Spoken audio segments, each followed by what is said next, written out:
The 8th of March is International Women's Day, and it is such an important day for us as women in corporate spaces to reflect first and foremost about where we've come from and where we still need to go.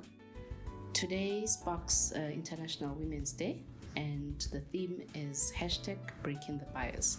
This is something that I'm particularly passionate about because in my career I have faced many biases.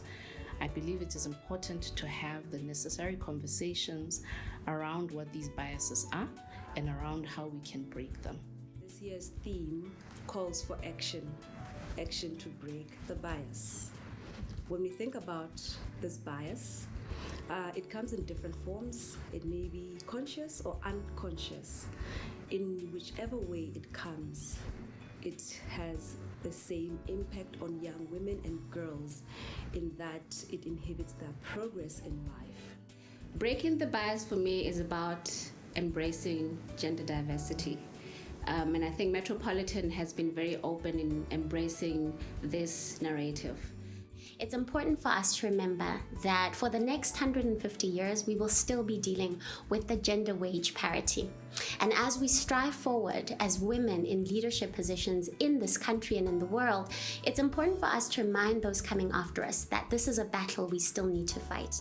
In my experience, there's so many women with hidden talents that may never see the light of day because of work-based biases. Historically, we've seen organizations being more male-dominated, particularly in leadership positions. But we rather continue to see a shift in this chronicle where we see more companies putting in more women in leadership positions.